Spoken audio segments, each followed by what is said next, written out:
নমস্কার, গল্প নির্ঝরে আপনাদের সবাইকে স্বাগত। আজ আমরা শুনব বিভূতিভূষণ বন্দ্যোপাধ্যায়ের লেখা গল্প এমনই হয়।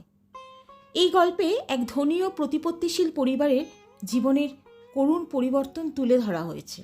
একসময় যে পরিবার তাদের সম্পদ, আভিজাত্য আর দম্ভের জন্য পরিচিত ছিল, সময়ের কঠোর পরিহাসের ফলে তারাই বার্ধক্যে এসে চরম আর্থিক সংকটে পড়ে।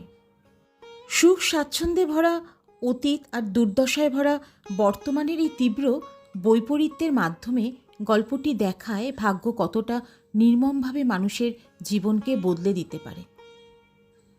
চলুন শুরু করি আজকের গল্প এমনই হয়।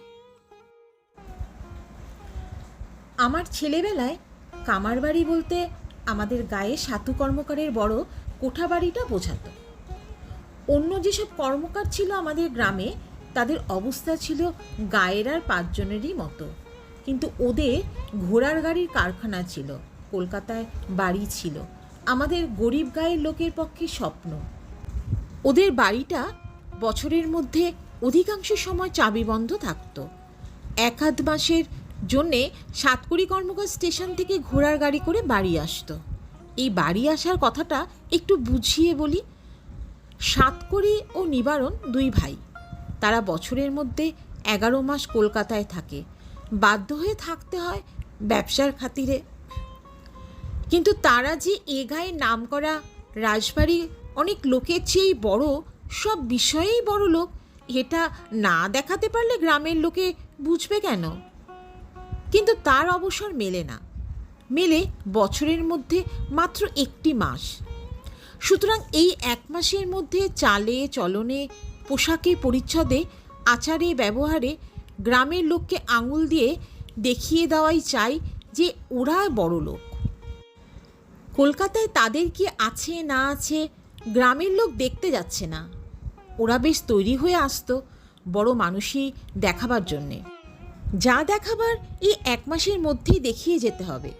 ঐশ্বর্যের পাঁচিল তুলে গ্রামের রায়মশাই, গাঙ্গুলি মশাই, বোসদা, দত্তমশাই, ননিপালিত, গদাধর বিশ্বাসদের সঙ্গে নিজেদের পৃথক করে রাখতে হবে এবং বুঝিয়ে দিতে হবে যে তোমরা গায়ে বসে যতই জমি জমা নাড়ো আর প্রজা শাসন করো, আসলে তোমরা আমাদের তুলনায় কিছুই নয়। এই ঘোষণা করবার আরেকটা ছিল ওদের চমৎকার। বিদেশে যারা অবস্থাপন্ন হয়ে বাস করে, তারা নিজেদের গ্রামে এসে নিজেদের বড়ত্ব প্রচার করবার যে সাধারণ প্রণালী অবলম্বন করে, সেটা হচ্ছে পুজোর সময় বাড়ি এসে ধুমধাম দুর্গোৎসব করা, কিংবা একটা পুকুর কাটা, কিংবা দুটোই একসঙ্গে। এদের প্রণালী ছিল আরও সূক্ষ্ম, তত ব্যয়সাধ্য নয়, অথচ আবেদনের গুরুত্ব সফলতর। স্টেশনে নেমে এরা 2খানা ঘোড়ার গাড়ি ভাড়া করে বাড়ি আসতো। সঙ্গে থাকতো 2টি চাকর, একটা ঠাকুর, একটা ঝি। দামি বিছানাপত্রের মোট ঘোড়ার গাড়ির ছাদে সকলে দৃষ্টি আকর্ষণ করত। ঠাকুর চাকরেরা বসে থাকতো ছাদের কোচম্যানের সঙ্গে। ওদের পরনে থাকতো ধপধপে সাদা ফর্সা কাপড়। একটা ঝুড়িতে নানা রকমের ফল বোঝাই থাকতো। গাড়ি থেকে জিনিসপত্র নামাবার সময় নিবারণ হেঁকে বলতো, ওরে, ফলের ঝুড়িটা সাবধানে নামা, রাঁচির পেঁপেগুলো যেন নষ্ট না হয়ে যায়, আনারস কটা দেখে শুনে নামা। চারিপাশে ইতিমধ্যে গায়ের ছেলেফিলেরা ততক্ষণে ভিড় করত। 2-1 জন পথ চলতি লোকও হাঁ করে তাকিয়ে দেখত ভিড়ের মধ্যে থেকে। তাদের মধ্যে হয়তো কেউ বলতো, কর্মকার মশাই বাড়ি এলেন। হয়তো সাতকড়ি বলতো, তা তো এলাম, কি যে কষ্ট কলকাতা থেকে জিনিসপত্র নিয়ে আসা, তবু তো 2nd ক্লাস রিজার্ভ করে এলাম। তাও মধুপুরের কুজোটা নামাতে গিয়ে ভেঙে গেল। ও ঠাকুর, এই বাক্সটা ধরে নামাও, কাচের বাসন আছে। এই প্রণালীর আবেদন সূক্ষ্মতর, কিন্তু আদৌ ব্যয়সাধ্য নয়। আমরা যে যার বাড়ি এসে ঘটা করে বর্ণনা করতাম আমাদের গরিব বাপ মায়ের কাছে ওদের ঐশ্বর্যবহুল সাড়ম্বর গৃহপ্রবেশ। লোকের মুখে গ্রামান্তরে ছড়িয়ে পড়ত। তারপর ওরা যতদিন থাকতো, প্রতিদিনে নানা ঘটনায় ওরা বুঝিয়ে দিত ওদের সঙ্গে এ গ্রামের লোকের তফাৎ কতখানি। সাতকড়ি ছিল বড় ভাই, নিবারণ ছোট। নিবারণের ছেলে ছিল মাত্র 1টি। তার নাম সতীশ। তখন তার বয়স 19-20। পড়াশোনা কতদূর করেছিল জানি নে। বাবা ও জ্যাঠামশাইরা ব্যবসায় শিক্ষানবিশি করত সে সময়। সাতকড়ি ছিল নিঃসন্তান। 2 বড়লোক ভাইয়ের এই এক ছেলে। তার কাপড় জামা জুতো যে ধরনের ছিল আমরা তেমন কখনো চোখেও দেখিনি। হয়তো আমরা তাকে ঘিরে হাঁ করে ওদের বাড়ির সামনের পথে দাঁড়িয়ে কলকাতার গল্প শুনছি। ওর জ্যাঠামশাই হেঁকে ডাক দিলে, ও সতে, লুচি জুড়িয়ে গেল যে। ঠাকুর কতক্ষণ বসে থাকবে তোমার খাবার নিয়ে? সকলের খাওয়া হয়ে গেল আর তোমার কেবল শুধু গল্প। আমাদের গ্রামে অনেকে ওদের বৈঠকখানায় গিয়ে বসতেন ওরা বাড়ি এলে। সাতকড়ি দামি শাল গায়ে দিয়ে 8 আঙুলে 10টা সোনার আংটি পরে রূপোর গড়গড়া টানতে টানতে তাদের সঙ্গে কলকাতার ব্যবসার গল্প করত। তার মধ্যে 1,00,000-2 লাখের নিচে কোনো টাকার অঙ্কই ছিল না। আমাদের পাড়ার রায় মহাশয়, বিশ্বাস মশাই, গাঙ্গুলি মশাইরা হাঁ করে অবাক হয়ে শুনতেন আর বোধহয় ভাবতেন এত টাকাও জগতে আছে। সাতকড়ি কর্মকার এভাবে গল্প শুরু করত। আসুন গাঙ্গুলি দাদা, প্রাতঃপ্রণাম, বসুন। চা খাবেন? না ভায়া, এখনো আননি হয়নি, থাক। তাহলে সন্ধ্যের সময় অবশ্যই এসে চা খেয়ে যাবেন। ভালো চা। আমার এক খদ্দের, চা বাগানের মালিক রায়বাহাদুর বটকৃষ্ণ দত্ত, লেবু বাগান, তিনি পাঠিয়ে দেন ফি বছর। বাজারে এ চা নেই। এর নাম অরেঞ্জ পিকো। চা গাছের পাতার কুড়ি থেকে হয়। অনিল চক্রবর্তী বললেন, তারপর নিবারণ কেমন কাটলো এবার কলকাতায়? নিবারণ গলা ঝেড়ে নিয়ে গম্ভীর সুরে বলল, কাটলো ভালোই, তবে খাটতে খাটতে জান বেরিয়ে গিয়েছে। এখানে এসে একটু জিরিয়ে নিয়ে বাঁচলাম। তা কেন? দাদা, সে কথা আর বলবেন না। 50,000 টাকার লোহা কিনে ফেলে রেখে এসেছিলাম পাটনায় এক হিন্দুস্তানি লোহাওয়ালার দোকানে। তারপর সে লোহা আর আসে না। 3 বার সেজন্যে ছুটোছুটি করলাম সেখানে। আমাকে পাটনার সকলেই চেনে, সকলেই খাতির করে। বাজারে বেরুলেই বলবে, আসুন বাবু। বাবু ছাড়া নাম ধরে কেউ ডাকবে না। তারা বললে, এমন জুয়াচোরের ফাঁদেও আপনি গিয়ে পড়েছেন? সে লোহা বেশি দাম পেয়ে অন্য জায়গায় বেচে দিয়েছে। তারপর আর কি, নালিশ মোকদ্দমার ভয় দেখিয়ে উকিলের চিঠি দিয়ে অনেক কাণ্ড করে তবে সে লোহা উদ্ধার করলাম। অনেক টাকা খরচ হয়ে গেল তাতে। সাতকড়ি অমনি উঁচিয়ে বসে আছে। সে অমনি বলবে, টাকা খরচের কথা আর শুনে কি হবে ভায়া? আমাদের পর্দা পড়েছে খারাপ, শুধু বাজে টাকা খরচ লেগেই আছে। পোস্তায় লঙ্কার মহাজন আছে এক মাদ্রাজি, তার হয়ে মাল গস্ত করতে গেলাম চাটগাঁয়ে। জুরন বণিক আর হারাদন বণিক চাটগাঁতে বড় আড়তদার। দুজনেরই আড়ত থেকে প্রায় 70,000 টাকার লঙ্কা খরিদ করলাম। হুন্ডিতে টাকা দেবে, হুন্ডি বন্ধ হয়ে গেল। এদিকে মাদ্রাজি টাকা পাঠায় না। আমি ঠাঁই চাটগাঁয়ে বসে আছি। টেলিগ্রাম করলাম, জবাব নেই। তখন নিজে কলকাতায় এসে মহাজনের সঙ্গে দেখা করে খুব বকাঝকা দিলাম। তা বললে, বাবু কসুর হয়েছে, ছেলের অসুখের খবর পেয়ে দেশে চলে গিয়েছিলাম, এই নিন টাকা। আবার সেই টাকা নিয়ে চাটগাঁয়ে ছুটি। টাকা দিতে যাব, অন্য আড়তদারেরা ডেকে বললে, বাবু মাল নেবেন না, বাজার পড়ে গিয়েছে। কলম্বো থেকে লঙ্কার অর্ডার একদম বন্ধ। বায়না যা দিয়েছেন যায় যাক, মহাজনের টাকা বাঁচান। আমি জুরন বণিকের সঙ্গে দেখা না করেই সেই রাতে চলে এলাম চাটগাঁ থেকে। এইবার নিবারণ একটা কিছু বলবে ঠিক করে বসেছিল, কিন্তু চাকর এসে জানালে ভেতরে মা তাকে কি জন্যে যেন ডাকছেন। বাধ্য হয়ে তাকে উঠে যেতে হলো। সাতকড়ি কর্মকার সম্বন্ধে একটা গল্প আজও আমাদের গ্রামে প্রচলিত আছে। একবার ওরা বাড়ি এসেছে। সাতকড়ি রাস্তায় পায়চারি করছে গায়ের শাল বাড়িতে খুলে রেখে এসে। এমন সময় পাশের গ্রাম বেলডাঙ্গার হিরুবাগদি চুপড়ি মাথায় কই মাগুর বিক্রি করতে নিয়ে যাচ্ছে। সাতকড়ি ডেকে বলল, এই কি মাছ? হিরুবাগদি ভিন গায়ের লোক, সে সাতকড়িকে চিনত না। গ্রামে সাধারণত ওরা মাছ বেচতে চায় না, কারণ গ্রামের লোক ঠিক দর দিতে চায় না, তার উপর বাকি রাখে। 3 হপ্তাহ হাঁটাহাঁটি না করলে সে দাম আর আদায় হয় না। কাজে সে বলল, মাছে হাট নিয়ে যাচ্ছি, এখানে মুই নামাবো না। এই নামাও। কণ্ঠস্বরে গম্ভীর কর্তৃত্বের সুস্পষ্ট প্রকাশে বোধহয় ভয় পেয়েই হিরুবাগ দিয়ে মাছের চুপড়ি রাস্তার উপর নামালো। অমনি চারিধারে ছেলের দল ছুটে গেল মজা দেখবার জন্যে। সাতকড়ি হিরে বসানো আংটি দিয়ে মাছ দেখিয়ে বলল, কত দর? দর কম হবে না বাবু, হাটে যা দাম তাই নেব। মাগুর 9 আনা আর কই 8 আনা। সাতকড়ি আংটি নেড়ে বললে, 10-20 হাজারে মরি নে, 10-20 হাজারে মরি নে। যত মাছ আছে সবগুলো নামিয়ে দিয়ে যাও।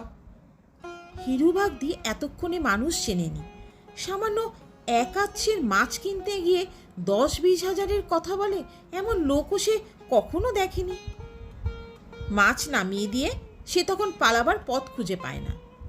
বাইরে এসে আমাদের বললে, উনি কেডা গো? আমরা বললাম, কামার বাড়ির কর্তা। তা কি আর মুই চিনি? বাবা বলে কিনা 10-20 হাজারে মরি নে। মরা মাছের কথা মুই কি বললাম? মাছ কিনতে এসে অমন কথা বলবার দরকারটাই বা কি? মুই আর আসবো না এদিকে মাছ বেচতে। বছর 2 পরে ওরা সতীশের বিয়ে দিল গ্রামে এসে মহা ধুমধামে। ইংরেজি বাজনার দল এলো, গ্যাসের আলো এসে আলোয় আলো হয়ে গেল বাঁশবনের আমবনের মাথা। এই অঞ্চলে অমন জাঁকজমক কখনো কেউ দেখেনি। খাওয়ালেও খুব ওরা গ্রামের সবাইকে। কলকাতা থেকে রাবড়ি এলো, বাগবাজারের রসগোল্লা এলো, শখের কেষ্টযাত্রার দল একদিন গাইলে ওদের বাড়ির উঠোনে। কলকাতা থেকে যেসব আত্মীয় বন্ধু এলো তাদের সোনার চেন, ঘড়ি আর ডবল ব্রেস্ট শার্টের বাহার দেখে আমাদের চোখ ধাঁধিয়ে গেল। পুরুষ মানুষরা যে গলায় সোনার হার পরে সে আমরা প্রথম দেখলাম। এসব হলো আজ থেকে 40 বছর আগেকার কথা। তারপর বছর 3 কাটল। সতীশ তখন ব্যবসায় ঢুকেছে। দেশের সম্পত্তি দেখাশোনার ভারও নাকি তার ওপর। সে উপলক্ষে সতীশ একটু ঘন ঘন দেশে আসতে লাগলো। আমাদের অনেক বড়, আমরা সমীহ করে কথা বলতাম। ও কখনো নিয়ে আসতো কলের গান। তখন নতুন জিনিস, এসব পাড়া গায়ে আনকোড়া নতুন। বৈঠকখানায় যখন কলের গান বাজতো তখন লোকে লোকারণ্য হয়ে যেত। কেউ হয়তো জিজ্ঞাসা করত, কলের কত দাম খোকা বাবু? 350 টাকা।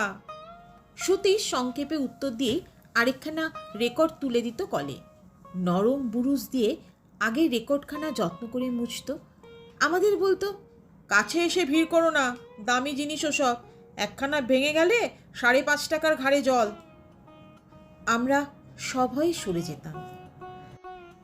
সতীশের গায়ে সিল্কের শার্ট, সব আঙুলগুলোতে আংটি, ঘাড় কামানো বাবুছাট চুল, রুমালে বিলেতি এসেন্স, মুখে বাটশাই। তখনকার দিনে সিগারেটের ওই নাম ছিল। আমরা বলতাম, ওর দাম কত সতীশদা? 3.5 টাকা কৌটো। তুমি রোজ রোজ খাও? 3 দিন যায় 1 কৌটো, মাসে 35 টাকা লাগে। এই অবস্থায় কিছু কিছু মোসাহেব জুটে গেল। তাদের নিয়ে যে কদিন বাড়িতে থাকতো খুব হৈ হৈ করত। আজ নৌকায় উঠে বাজ খেলা, কাল দল বেঁধে বনভোজন। ওর বাড়িতেও মাঝে মাঝে বন্ধুদের নিমন্ত্রণ করে খাওয়াতো, মাংস, লুচি, দই, মিষ্টি। আমরা অবশ্যই বাদ পড়তাম, কারণ বড়লোকের ছেলের অন্তরঙ্গ বন্ধু হওয়ার আনুষঙ্গিক গুণ আমাদের ছিল না, বয়সও ছিল কম। তারপর স্কুলে ভর্তি হয়ে পড়াশোনা করতে ব্যস্ত হয়ে রইলাম। ইতিমধ্যে সাতকড়িবাবুর মৃত্যু হলো।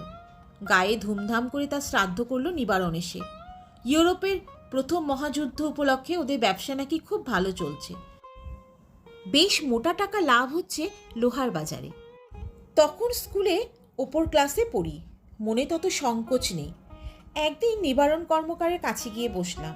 যেমন হয়ে থাকে, তার বৈঠকখানায় গ্রামের অনেক লোক, কেউ চা খেতে, কেউ বা মন রাখতে। আমি বললাম, কাকা, আপনাদের সেই মাদ্রাজি মহাজন আছেন?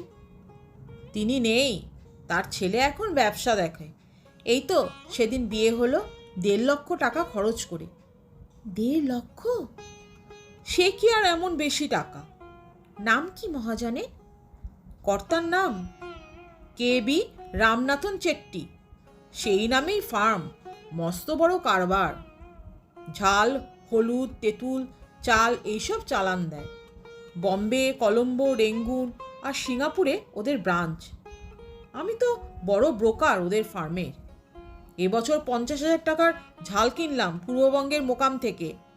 আমি না হলে ওদের কাজ চলে না। ঝাল খরিদার কেউ করতে পারে না, বড় শক্ত কাজ। সতীশকে লাগিয়েছি আমার কাজে। ওকে পাঠালাম দৌলত খা মোকামে, আমি রইলাম বরিশালে। মহাজন বললে, যত পারো কেনো। আমি টেলিগ্রাম করলাম, ঝালের বাজার এবার খারাপ, কিনবো না। 55,500 টাকার মাল কিনলাম বাপ বেটায় মিলে। আমাদের গ্রামের ভদ্রলোকেরা 55.5 টাকা এক জায়গায় কচিত দেখেছে। টাকার অঙ্ক শুনে শুনে হাঁ করে চেয়ে থাকে। একদিন দেখি সাত করে বৈঠকখানায় বসে লোকজনের মাঝখানে কি একটা নকশা বার করে সকলকে বোঝাচ্ছে। সেটা নাকি কলকাতার হবুবাড়ির নকশা। কটা ঘর হবে, কোথায় মোটরের গ্যারেজ হবে, এইসব বোঝাচ্ছে সমবেত গ্রাম্য ভদ্রলোকদের। এইভাবে চলতো ওদের কাজ আমার স্কুল ও কলেজের দিনগুলোতে। ভাগ্যলক্ষ্মী ওদের ললাটে নিজের হাতে তিলক এঁকে চিহ্নিত করে দিয়েছে।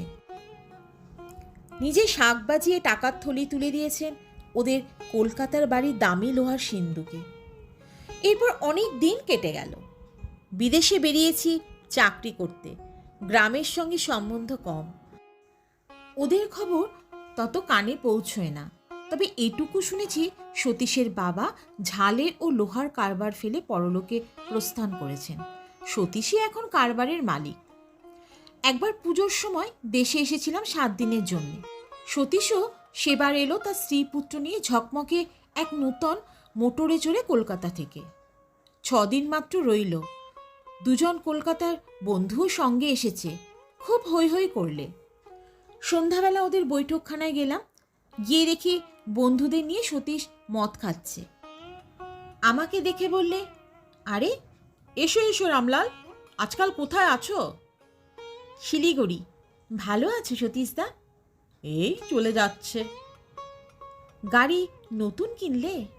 হ্যাঁ, পুরনো অস্টিন বেচে নূতন মডেল নিলাম। মদও খাও নাকি? সতীশ তাচ্ছিল্যের হাসি এসে বলল, ও তো গায়ের ব্যথা মারতে। যে খাটুনি খাটে, সন্ধেবেলাটা একটুখানি না খেলে বাঁচবো কি করে? এদের সঙ্গে আলাপ করিয়ে দিই। ইনি হচ্ছেন বাবু কৃষ্ণপদ কুণ্ডু। হাটখোলায় গদি আছে, মস্ত বড় লোক। আর এর নাম কুমুদবন্ধু সরকার। হাওড়ায় রাইস মিল আছে, বড় ধনী ওখানকার। 7খানা বাড়ি গঙ্গার ওপারে। বন্ধুটি বিনয়ের সঙ্গে বললে, না না, শুনবেন না। ধনী না ওসব বাদ দাও সতীশ, অন্য কথা পারো। ব্রিজ খেলতে জানো রামলাল? না সতীশদা। চা চলবে? তোমার তো ওসব চলবে না আবার। চাও খাবো না, খেয়ে এলাম। তোমরা বসো, আমি উঠি। আমি সেখান থেকে সরে পড়লাম, কারণ সে সময় বাড়ির মধ্যে থেকে চাকর ডিশ ভর্তি খাবার নিয়ে এলো ওদের জন্যে।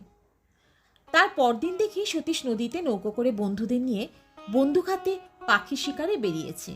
সে যে বাড়িতে বসে মদ খায় এত গ্রামের লোকে দেখলাম দোষ ধরে না। বড় লোক তো খাবেই, ওদের শোভা পায়, ভাবটা এই রকম। সতীশ পাখি শিকার করে বারোয়ারির চাঁদা দিয়ে, ক্যামেরা নিয়ে ছবি তুলে গ্রাম গুলজার করে তার ঝকঝকে নূতন মডেলের অস্টিন হাঁকিয়ে। বন্ধুবান্ধবদের সঙ্গে খুব আমোদ করে বেড়ালে এই 5-6 দিন। 6টা দিনে 6 বছরের ফুর্তি ওড়ালে। আমাকে বললে, একদিন যেও হে রামলাল আমাদের কলকাতার বাড়িতে। কবে যাব সতীশদা? 7 দিনের ছুটিতে এসেছি, আবার চলে যাব। তুমি কদিন আছো? আছি কই, একটা থিয়েটার খুলবো ভাবছি। তা নিয়ে বড় ব্যস্ত। অ্যাক্টর অ্যাক্ট্রেস ঠিক করতে হবে, অনেক কাজ। নতুন খুলবে? হ্যাঁ ভাই, আর্ট থিয়েটার, একেবারে নতুন জিনিস। হয় যদি তবে একটা নতুন জিনিস হবে। ঝাল হলুদ নিয়ে আর ভালো লাগে না, এবার অন্য পথ ধরবো। আগের ব্যবসা একেবারে ছেড়ে দেবে? না, সেও থাকবে। বিখ্যাত অ্যাক্টর শরৎবাবুর নাম শুনেছ? তিনি হলেন আমার এই বন্ধু কুমুদের শালা। কুমুদকে দিয়েই তাকে নামাবো আমার থিয়েটারে। আর তোমাদের সেই মাদ্রাজি মহাজন আছে? তাদের সঙ্গে আমার একটু গোলমাল চলছে। জ্যাঠামশাই আর বাবাকে তারা খাটিয়ে নিত, সে মেঘদারে টাকা দিত না। আমার সঙ্গে তো তা চলবে না। বাবা জ্যাঠামশাই ছিলেন সেকেলে মানুষ, তারা অত শত বুঝতেন না। তা তো বটেই। আমি সিঙ্গাপুরের একটা ফার্মের সঙ্গে সরাসরি কারবার করবার চেষ্টা করছি। নিজে খরিদ করে অপরকে মুনাফা খাওয়াবো। বাবা জ্যাঠামশাইয়ের মতো অত বোকা আমি নই। তা তো বটেই। বড় লোকেদের সঙ্গে মতভেদ তর্কাতর্কি আমাদের মতো গরিব লোকে সাজে না। অন্য কথা পারলাম। সতীশ টিন খুলে সিগারেট ধরালো। ও কোথায় একটা জমি কিনেছে, সেখানে ফুল আর টমেটো চাষ করবে, সেসব গল্প করলে। আমি বললাম, সতীশদা, ছেলেবেলায় তুমি বারসাই খেতে মনে আছে? তখন তাই ছিল, সেসব কি আজকের কথা? তখন আমার বয়স 20 কি 22, এখন হলো 37-38, মাথার চুলে পাক ধরেছে। এখানে লাগছে ভালো সতীশদা? আচ্ছা, বলতে পারো ট্যাংরার বিল পর্যন্ত মোটর চলবে? এই বর্ষাকালে না বোধহয়। যাবে নাকি? যেতুম, সেখানে জলপিপি আর হাঁস বেশ পাওয়া যায়, জানো? আমিও খবর রাখি নে, বলতে পারবো না। দিন দুই পরে যথেষ্ট ফটো তুলে, যথেষ্ট শিকার করে, নতুন মডেলে অস্টিন চড়ে বন্ধু বান্ধবদের সঙ্গে সতীশ চলে গেল কলকাতায়। আমি চলে গেলাম আমার চাকুরিস্থল শিলিগুড়িতে। এরপর প্রায় সুদীর্ঘ 18-19 বছরের পর নানা দেশ ঘুরে নানা জায়গায় চাকরি করে আমি দেশে ফিরে এলাম। বাড়ি ঘর ভেঙে চুরে গিয়েছিল, কিছু কিছু মেরামত করে নিতে হলো। মাঝে মাঝে যে বাড়ি আসিনি তা নয়, সে খুব কম, বছর 2 বছর অন্তর। ইদানিং তাও আশা ঘটত না। এসে দেখি সতীশ তার বাড়িতে আছে, কিন্তু এ কোন সতীশ? সে সতীশ আর নেই। তাকে প্রথম দিন বেলতলার মাঠে দেখে চিনতে পারলাম না। হঠাৎ রোগা হয়ে গিয়েছে, বুড়ো হয়ে গিয়েছে, পরনে আধময়লা ছেঁড়া কাপড়, ময়লা গেঞ্জি। সতীশ বললে, কে, রামলাল? আরে বেশ বেশ, শুনলাম তুমি বাড়িতে আসবে। তোমার এরকম চেহারা হলো কেমন করে সতীশদা? একদিনে হয়নি, অনেক দিনে হয়েছে। তুমি অনেক দিন পরে দেখলে, তাই নতুন লাগছে। এখানে আছো নাকি আজকাল? তা প্রায় 8-9 বছর বাড়িতে আছি। বড় কষ্ট পাচ্ছি ভাই, কঠিন হাঁপানি রোগ, সেই সঙ্গে লিভারের বেদনা। যখন ধরে তখন শেষ করে দেয়। এদিকে এসেছিলাম গরুটা খুঁজতে, তা পেলাম না, তা যেও সন্ধেবেলা। সতীশের খবর মাঝে মাঝে বিদেশে আমার কানে যে একেবারে পৌঁছতো না তা নয়। শুনেছিলাম ওদের ব্যবসা নেই, কলকাতার বাড়ি বিক্রি হয়ে গিয়েছে, পাওনাদারেরা সব বেচে কিনে নিয়েছে, থিয়েটার করতে গিয়েই সব গেল। তবে সেই সতীশ যে একেবারে এরকম অবস্থায় পৌঁছেছে তা বুঝিনি। রাসবিহারী মুখুজ্জের কাছে কথাটা বলতেই রাসবিহারী বলে, ও কে? সতীশের কথা বলছো? এখনো কিছু বোঝনি বাপু? সতীশের মা কি বউ তোমার কাছে যায়নি? কেন? ওই দেখো, আবার বলে কেন? ভিক্ষে করতে, নইলে পেট চলবে কি করে? বলেন কি, এত দূর হয়েছে? তা তো ভাবিনি। এখনো খবর পাইনি তুমি বাড়ি এসেছো, কাল সকালেই দেখবে। আমরা তো বাপু বিরক্ত হয়ে গেলাম। বলে নিত্যি নেই, দেয় কে? আর নিত্য রোগী দেখে কে? ওর মা সর্বদা যাবে, চাল দাও, পয়সা দাও, তেল দাও। ওদের এমন অবস্থা হলো কেন? আবার বলে কেন? তা হবে না। মদে, বদখেয়ালে, ইয়েতে বাপ জ্যাঠার পয়সাগুলো ঘোচালে। থিয়েটার করতে গিয়ে বাড়িখানা গেল কলকাতায়, পাওনাদারের ডিগ্রি করে যথা সর্বস্ব নিয়েছে, এখানকার জমি জমাও ক্রোক করে নিয়েছে। কবিঘে ধানের জমি বুঝি আছে, তাও সারা বছরে ভাত হয় না তাতে। এখন ছাই ফেলতে ভাঙা কুলো সেই গায়ের ভিটে, আর যাবে কোথায়? তাছাড়াও বাঁচবে না, কঠিন রোগ, পথ্য নেই, চিকিৎসা নেই। সতীশের বাড়ি সন্ধেবেলা গিয়ে বসতাম, প্রায়ই যেতাম। ছেঁড়া মাদুরে বসে হাঁপাতো। এই সময় নাকি হাঁপানির টান বাড়ে। আজ 10 বছর হলো সতীশ গ্রামে বাস করছে। হিসেব করে দেখলাম, এই 10 বছরে দারিদ্র্য, অনাহারে আর রোগে ওকে এই অবস্থায় নিয়ে ফেলেছে। পুরনো দিনের কথা আমি কিছু কিছু তুলতাম। একদিন বললাম, তোমার বিয়েতে এই গায়েতে প্রথম ইংরেজি বাজনা এসেছিল আর গ্যাসের আলো জ্বলেছিল, মনে পড়ে সতীশদা? সতীশ হাঁপাতে হাঁপাতে বলতো, আর ভাই, বাদ দাও সব কথা। এখন গেলেই বাঁচি, আর সহ্য হয় না কষ্ট। সেসব মনে নেই ভাই। মনে নেই? আর মনে থাকে? কোথা থেকে মনে থাকবে? রোজ একটা করে টাকা না হলে সংসার চলে না, তাও নুন ভাত খেয়ে। কোথা থেকে মনে থাকবে বলো? তা তো বটেই। সকালে একদিন বাড়ি বসে আছি, সতীশের মা এসে বললে, বাবা, একটা কথা বলবো। আমাকে 4 আনা পয়সা দিতে পারো? আফিং চাই, রোজ 4 আনার। কাল জোগাড় করতে পারিনি, খোকা পেট ফুলে দম আটকে যায় আর কি। মা হয়ে দেখতে পারিনি, তাই তোমার কাছে এলুম বাবা। আবার একদিন ওর বউ, আরেকদিন ওর মা, শুধু খোকার আফিনের পয়সা 4 আনা। বাড়িতে স্ত্রীকে বলে দিলাম, এরা এলে যেন ফিরিও না, 4 আনাই দিও। স্ত্রী বলল, তুমি শুধু দেখো 4 আনা, ভেতরের খবর তো জানো না। কামার বউ এসে চায়ের দুধ নিয়ে যায়, চাল নিয়ে যায়। একখানা পুরনো শাড়ি দিলাম, বললে পরবার কাপড় নেই, দিন, না হলে মান যাবে। কি করি, দিলাম। ওরা নাকি খুব বড় লোক ছিল। গৃহিণীকে বললাম পুরনো দিনের কথা। আমি তখন বালক, সাতকড়ি ও নিবারণ কর্মকারের শালের জোড়া ও দাসদাসীর বাহার।